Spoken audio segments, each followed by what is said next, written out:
দীর্ঘদিন বাচ্চা হয় না, 2 বছর 4 বছর 10 বছর পর্যন্ত যায় বাচ্চা হয় না। যদিও হয়, গর্ভবতী 2 মাস 3 মাস থাকার পরে নষ্ট হয়ে যায়।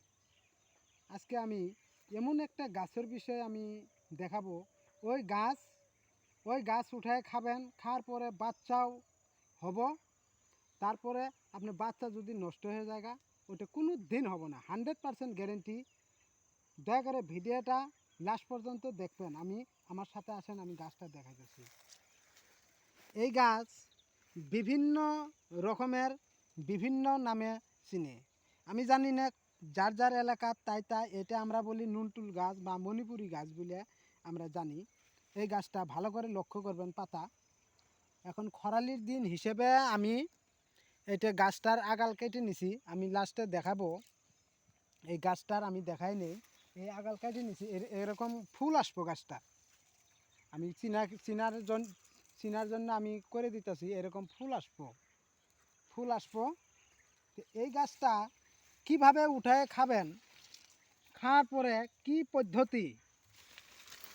পদ্ধতি উঠায় খাবেন, কিভাবে সেবন করলে আপনার বাচ্চা গর্ভে থাকবো বা নষ্ট হওয়ার থেকে আপনি বেঁচে যাবেন। আপনি ডাক্তার কবিরাজ বহুত আপনি চিকিৎসা করছেন, আপনার কিচ্ছু কাজ হয় নাই।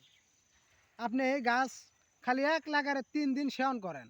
গাছের নিয়ম আমি দেখাই দিতেছি, কিভাবে উঠাইয়া কিভাবে খাবেন। এই গাছটা উঠাবেন, যার বাচ্চা হয় না ওই মানুষটাক দিয়ে উঠান লাগবে, বা ওই মা বোন বা ওই মেয়েটাক দিয়ে উঠাইতে হবে। শুক্রবার দিন বাদ দিয়ে যে কোনো বার ঠিক সন্ধ্যাবেলা এই গাছটা উঠান লাগবে।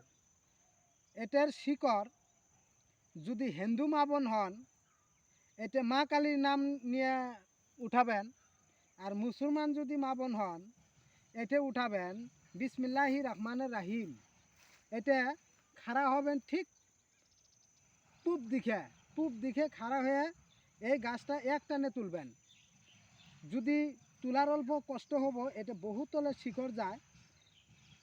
গাছটা কালেক্ট করে আসে, একদিন আগে নাকি গাছের গোড়ায় পানি ঢেলে দিয়ে আসবেন, নরম হবো, ওখানকার গাছটা তুলে নেবেন। তুলে নিয়ে যাওয়ার পরে এই গাছটা কিভাবে উঠাবেন আর কিভাবে আমি খাওয়ার নিয়ম করে দিচ্ছি। গাছটা আমি উঠাই নেই, আমি এরকমভাবে উঠাবেন।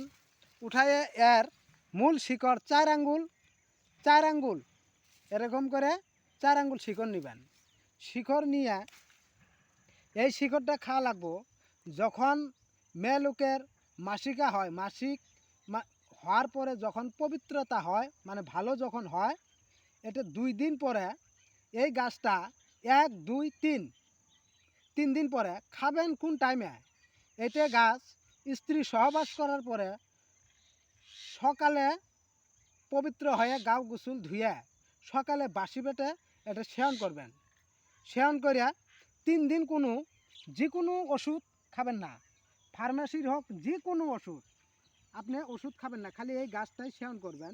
আর টেঙা বস্তু খাবেন না 3 দিন, যে কোনো জাতীয় টেঙা বস্তু খাবেন না। টেঙা মানে চুকা বস্তু খাবেন না। এইভাবে 3 দিন সেবন করলে এটা উপরওয়ালার আশীর্বাদে যার 10 বছর 5 বছর 20 বছর পর্যন্ত বাচ্চা গর্ভ ধারণ করে না, আপনার কোনো ডাক্তার কোনো সার্জারির যা লাগবে না। আপনি একবার খালি এই গাছটা পরীক্ষা করেন। এটা তো পরীক্ষা করতে কোনো পয়সা লাগবে না বা কোনো টাকাও লাগবে না। আপনি খালি খাইয়ে দেখেন, 3 দিন খাইয়ে দেখেন, তারপরে ফিরে মাসে আপনার মাসিক আর হবে না। যখন মাসিক না হব তখনকার আপনি মনে করেন আমার গর্ভ বাচ্চা ধারণ করছে। যাদের বাচ্চা নষ্ট হয় ওরাও এই গাছ সেবন করে পান, বাচ্চা কোনো দিনও নষ্ট হবে না। 3 দিন একই নিয়মে খাবেন। মাসিক যখন কাজ শেষ হওয়ার পরে যখন পবিত্রতা হবেন, তখন 2 দিন পরে লাগাতার 3 দিন খাবেন। আমি খাওয়ার নিয়ম যেভাবে কইছি এই হিসাবে করবেন। কিন্তু একটা কথা, আপনি খাইয়ে দেখেন, এই গাছের এত গুণ, এর ফজিলত আছে। আপনি 3 দিন খালি খাইয়ে দেখেন,